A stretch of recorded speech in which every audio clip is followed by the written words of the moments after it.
হজ্জে মাবরুরের ফজিলত বলেন কোন হজ? এতক্ষণ জানলাম শুধু হজ, এখন হজ্জে মাবরুর। আল্লাহ আমাদের সকলকে, আমরা যারা হজ করার নিয়ত করেছি, আমাদেরকে যেন আল্লাহ হজ্জে মাবরুর নসিব করে। সহিহ বুখারীর বর্ণনা 1373 নম্বর হাদিসের মধ্যে আসছে, রাসূলুল্লাহ সাল্লাল্লাহু আলাইহি সাল্লাম বলেন, আল হজ্জ ওয়াল উমরা কাফফারাতুল লিমা বাইনাহুমা। হজ এবং উমরা, আল উমরাতু ইলাল উমরাতি কাফফারাতুল লিমা বাইনাহুমা, এক উমরার মাঝে আরেক উমরা, দুই উমরার মধ্যবর্তী গুনাহগুলা পরবর্তী উমরাটা ওই গুনার কাফফারা হয়ে যায়।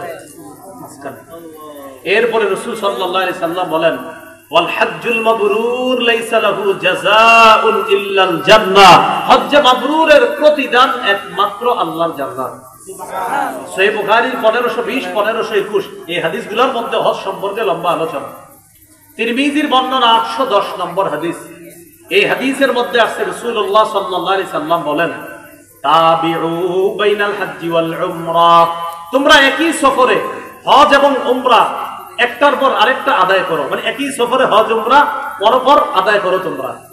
এরপরে নবী বলেন, ফাইন্নাহুমা ইয়ানফিয়ানিল ফাকরা ওয়াদ দুনুবা কামা ইয়ানফিল কিরু খাবাসাল হাদিদ ওয়াদ যাহাবি ওয়াল ফিদ্দা।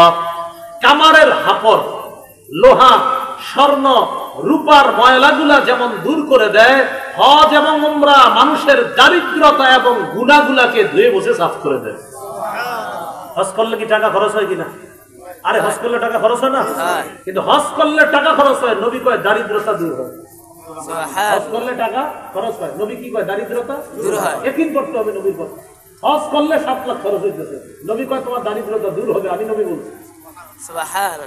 হজ করলে দারিদ্রতা দূর হবে। রাসূল সাল্লাল্লাহু আলাইহি সাল্লাম বলেন, হজ এবং উমরা দারিদ্রতা গুনাহকে এমন ভাবে মিটিয়ে দেয়, যেমনি ভাবে কামারের হাপর, লোহা, স্বর্ণ, রূপার ময়লাগুলাকে যেমন দূর করে দেয়, হজ উমরা গুনাহ এবং দারিদ্রতা এইভাবে দূর করে দেয়, ধুয়ে মুছে সাফ করে দেয়।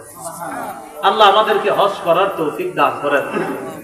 এক হাদিসের মধ্যে আল্লাহ রাসূল সাল্লাল্লাহু আলাইহি সাল্লাম বলেন, লাইসা লিল হজ্জাতিল মাবরুরা সাওয়াবুন ইল্লাল জান্নাহ, হজ্জে মাবরুরের সওয়াব একমাত্র আল্লাহর জান্নাত। আরেক হাদিসের মধ্যে রাসূল সাল্লাল্লাহু আলাইহি সাল্লামকে জিজ্ঞাসা করা হলো, সুইলা রাসূলুল্লাহ সাল্লাল্লাহু আলাইহি সাল্লাম আইয়ুল আমালি আফজল, ইয়া রাসূলুল্লাহ কোন আমল সবচেয়ে শ্রেষ্ঠ? নবী বললেন, ঈমানুন বিল্লাহি ওয়া রাসূলি, আল্লাহর প্রতি ঈমান আনা, রাসূলের প্রতি ঈমান আনা সবচেয়ে শ্রেষ্ঠ আমল। সুম্মাল জিহাদ, এরপর জিহাদ করা সবচেয়ে শ্রেষ্ঠ আমল। সুম্মা হাজ্জাতুন বাররাতুন তাবদুলু সাইরাল আমাল কামা বাইনা মাতলি'আশ শামসি ইলা মাগরিবিহা। রাসূলুল্লাহ সাল্লাল্লাহু আলাইহি সাল্লাম বলেন, 1 নাম্বার ঈমান, 2 নাম্বার জিহাদ, 3 নাম্বার হজ্জে মাবরুর। হজ্জে মাবরুর কি জিনিস জানো? দুনিয়ার পূর্ব পশ্চিম যেমন দূরত্ব, অন্য আমলগুলার তুলনায় হজ্জে মাবরুরের তেমন দূরত্ব। হজ্জে মাবরুর আল্লাহর কাছে এতটাই ফজিলতপূর্ণ। আল্লাহ আমাদের সকলকে হজ্জে মাবরুর নসিব করেন, আমিন। এবার আলোচনা শুনেন, হজ্জে মাবরুর সর্বোত্তম ইবাদত। সহিহ বুখারীর বর্ণনা 26 নম্বর হাদিস।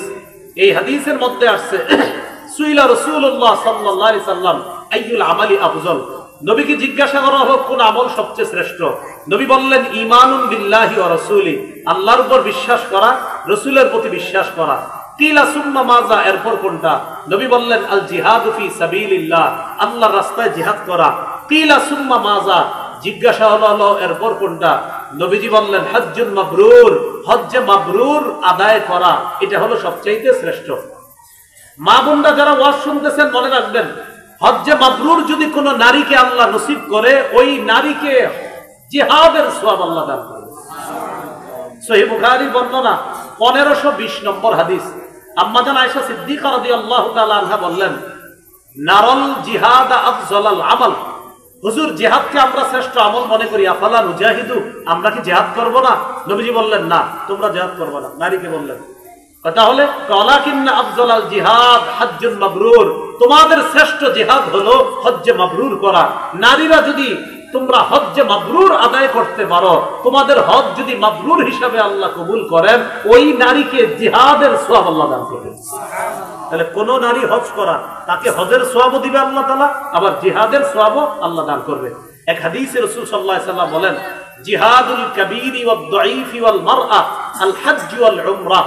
বৃদ্ধ মানুষের জিহাদ, দুর্বলের জিহাদ, নারীর জিহাদ হলো হজ করা, উমরা করা। বৃদ্ধ মানুষের জিহাদ হজ করা, উমরা করা। দুর্বল মানুষের জিহাদ হজ করা, উমরা করা। নারীর জিহাদ হজ করা, উমরা করা। একটা মজার হাদিস শুনে আপনাদেরকে। এক ব্যক্তি রাসূল সাল্লাল্লাহু আলাইহি সাল্লামের কাছে আসছে, আসার পরে বলতেছে, আপনি তো ক্লান্ত হয়ে যাইতেছেন, দিদি জাযাকাল্লাহ। এক ব্যক্তি রাসূল সাল্লাল্লাহু আলাইহি সাল্লামের কাছে আসছে, আসার পর নবীজিকে বলতেছেন, ইন্নী জাবান, হুজুর আমি ভীরু, ইন্নী দাঈফ, আমি দুর্বল। এর মানে বুঝাইতে চাই, হুজুর আমি এতটাই দুর্বল, এই দুর্বলতার কারণে ভয়ে জিহাদে যেতে পারতেছি না। মানে আমি তো এত দুর্বল, কিভাবে জিহাদে যাব? নবীজি বললেন, হালুম্মা ইলাল জিহাদ লা শাওকাতা ফি, তুমি এমন জিহাদের দিকে আসো, আমি তোমার এমন এক জিহাদের দাওয়াত দেই যে জিহাদে অস্ত্র শস্ত্র লাগে না, যেই জিহাদে তোমার শত্রু নাই, সেটা হলো আল হজ্জ। তুমি যদি হজ করো, আল্লাহ তোমাকে জিহাদের সওয়াব দান করবে। সুবহানাল্লাহ। তাহলে নারীদের জিহাদ হজ করা, দুর্বলের জিহাদ হজ করা, বৃদ্ধ মানুষের জিহাদ হজ করা।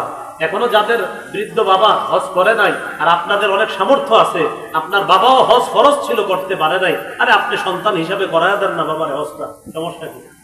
হ্যাঁ, আল্লাহ তৌফিক দান করেন। সকলে বলেন আমিন। বলেন আল্লাহ তৌফিক দান করেন। আমার সাথে একটু বলেন, হাজী সাহেবরা, উমরা আদায়কারীগণ, আল্লাহর প্রতিনিধি। সুবহানাল্লাহ। হাজী সাহেব কার প্রতিনিধি? ইবনে মাজাহ 2892 2893 এই দুই হাদিসের মধ্যে রাসূলুল্লাহ সাল্লাল্লাহু আলাইহি সাল্লাম বলেন, আল হুজ্জাজ ওয়াল উম্মার ওয়াফদুল্লাহ, হাজী সাহেবগণ, উমরা আদায়কারীগণ আল্লাহর প্রতিনিধি। পরের হাদিসে নবী বলেন, আল গাজী ওয়াল হাজ ওয়াল আমির ওয়াল মুতামির ওয়াফদুল্লাহ, জিহাদকারী, হজ আদায়কারী, উমরা আদায়কারী আল্লাহর প্রতিনিধি। দাআহুম ফাআজাবুহু, আল্লাহ তাদেরকে ডাকছে, তারা আল্লাহর ডাকে সাড়া দিছে। সুবহানাল্লাহ। আল্লাহ হাজীদেরকে ডাকছে, হাজীরা আল্লাহর ডাকে সাড়া দিছে। এবার কি বলে নবী দেখেন, সাআলুহু আতাহুম, এবার হাজীরা আল্লাহর কাছে যা চাইবে আল্লাহ তাই দান করবে। সুবহানাল্লাহ। এবার একটা শুনেন, বলেন হাজীকে আল্লাহ মাফ করে। হাজী যার জন্য মাফ চায় তাকে আল্লাহ মাফ করে। আবার শুনেন, বলেন হাজীকে আল্লাহ মাফ করে। হাজী যার জন্য মাফ চায় তাকে আল্লাহ মাফ করে। বলেন অতএব আমরা আমাদের স্বজনদেরকে ফোন করে আইফোন চাবো না, মোবাইল চাবো না, বরং বলবো আপনিও নিজের গুনার জন্য দোয়া করবেন, আমার জন্য দোয়া করবেন। তাহলে নিজের গুনাহ মাফের জন্য হাজী সাহেব যারা হজে গেছে এলাকার, ফোন দিয়ে বলবেন আইফোন চাইেন না। ওই যে অনেকে মোবাইল টোবাইল অনেকের কিছু কথা বলে দেয়, কাকা আপনি যাইতেছেন হজে, তো আওয়ার সময় কিন্তু নির্লজ্জ আর বেহায়া টাইপের মানুষ, বেচারা ওখানে গেছে হজ করতে, ফোন দিয়ে কয় ফোন আনতে, মোবাইল আনতে। আপনি ফোন করে বলবেন আপনি নিজের জন্য আল্লাহর কাছে ক্ষমা চাইবেন, আমার নামটা ধরেও ক্ষমা চাইবেন। আল্লাহ তৌফিক দান করেন। রাসূলুল্লাহ সাল্লাল্লাহু আলাইহি সাল্লাম বলেন, ইয়াগফিরুল্লাহু লিল হাজ ওয়া মিন ওয়ালিমান ইস্তাগফারা লাহুল হাজ, হাজীকেও আল্লাহ মাফ করে, হাজী যার জন্য মাফ চায় তাকেও আল্লাহ মাফ করে। হাজীকে আল্লাহ মাফ করে, হাজী যার জন্য মাফ চায় আল্লাহ তাকেও মাফ করে। এবার আসুন, হজে গিয়ে যদি কেউ মারা যায়, قال رسول الله صلى الله عليه وسلم من خرج حاجا فمات كتب له اجر الحاج الى يوم القيامه। কেউ যদি হজের উদ্দেশ্যে রওনা করে, রওনা করার পর যদি লোকটা মারা যায়, কিয়ামত পর্যন্ত হাজীর সওয়াব তার আমলনামায় লেখা চলতে থাকবে। ومن خرج معتمرا فمات كتب له اجر المعتمر الى يوم القيامه। কেউ যদি উমরা করার জন্য বের হয় আর যদি সে মারা যায়, কিয়ামত পর্যন্ত তার আমলনামায় উমরা আদায়কারীর সওয়াব লেখা হবে। সুবহানাল্লাহ। ওয়া মান খারাজা গাজিয়ান ফামাতা কুতিবা লাহু আজরুল গাজি ইলা ইয়াউমিল কিয়ামাহ। কেউ যদি জিহাদের জন্য বের হয় আর যদি সে মারা যায়, আল্লাহ তার আমলনামায় কিয়ামত পর্যন্ত জিহাদের সওয়াব লিখতে থাকবে। সুবহানাল্লাহ। সহিহ বুখারী একটা হাদিস শুনেন, 1266 1267 দুটো হাদিস একই রকমের। এক ব্যক্তি আরাফার ময়দানে নবীজির পাশে আছে, আরাফার ময়দানে নবীর পাশে। হজের সবচেয়ে গুরুত্বপূর্ণ একটা ইবাদত আরাফায় অবস্থান করা। বাইনামা রাজুলুন ওয়াকিফুন মা রাসূলিল্লাহি সাল্লাল্লাহু আলাইহি ওয়াসাল্লাম বিআরাফা। এক ব্যক্তি নবীজির সাথে আরাফার ময়দানে অবস্থান করতেছে। লোকটা তার বাহনের উপর ছিল, বাহন থেকে পড়ে লোকটা মারা গেছে। ওই লোকটা ঘাড় মচকে লোকটা মারা গেছে। ঘোড়া থেকে বা বাহন থেকে পড়ছে, পড়ার পর ঘাড় মচকা লোকটা মারা গেছে। মারা যাওয়ার পর নবীজি সাহাবীদেরকে বললেন, ইগসিলুহু বিমাইন ওয়া সিদরিন, বড়ই পাতা গরম করে তার গোসলের ব্যবস্থা করো। ওয়াকাফিনুহু বিসাওবাইন, তাকে 2 কাপড়ে কাফন দাও। আমরা মরলে কয় কাফন দেওয়া হবে? পুরুষকে 3টা। হাজী সাহেব যিনি আরাফার ময়দানে মারা গেলেন, নবীজি বললেন কয় কাফন পরাও? 2 কাফন। এরপরে নবী বললেন, ওয়ালা তুখাম্মিরু রাসা, তার মাথা ঢাকবা না।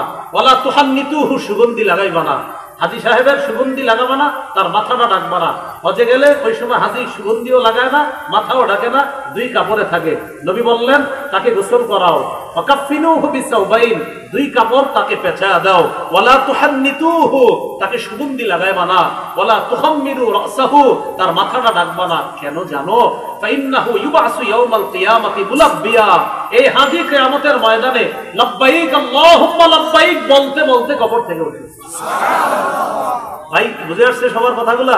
তাহলে হজে গিয়ে মারা গেলে লাভ না লস? লাভ। এই জন্য হজে যাদের সামর্থ্য আছে আল্লাহ যাওয়ার তৌফিক দান করেন। হজে গিয়ে তালবিয়া পাঠ করা, লাব্বাইক আল্লাহুম্মা লাব্বাইক লাব্বাইক লা শারীকা লাকা লাব্বাইক ইন্নাল হামদা ওয়ান নি'মাতা লাকা ওয়াল মুলক লা শারীকা লাক, আছে না এরকম? এই তালবিয়া যদি কেউ পাঠ করে হজে গিয়ে যদি কোনো মুসলমান তালবিয়া পাঠ করে, তিরমিজির 810 নম্বর হাদিস, তিরমিজির 827 নম্বর হাদিস, তিরমিজির 828 নম্বর হাদিস, তিরমিজির 829 নম্বর হাদিস, প্রায় একই ব্যাপারে হাদিসগুলা। 827, 828, 829। রাসূলুল্লাহ সাল্লাল্লাহু আলাইহি সাল্লাম বলেন, মা মিন মুসলিমিন ইউলাব্বি ইল্লা লাব্বা মান আন ইয়ামিনিহি ওয়া আন শিমালিহি মিন হাজারিন আও শাজারিন আও ওয়াবারিন। কোন হাজী সাহেব যখন লাব্বাইক আল্লাহুম্মা লাব্বাইক পড়ে, তার আশেপাশের যত পাথর, যত গাছপালা, যত মাটি আছে, জমিন আছে, সবাই তার সাথে লাব্বাইক বলতে থাকে। সবাই তার সাথে কি বলতে থাকে? লাব্বাইক বলতে থাকে। হজে গেলে টাকা খরচ হয়নি? আরে হয়তো এই টাকা খরচ যে হইতেছে আপনার, আবার সেখানে গেলে ঘামাবে শরীর, আরে গরম, এই গরমের মধ্যে আপনি কষ্ট করতেছেন।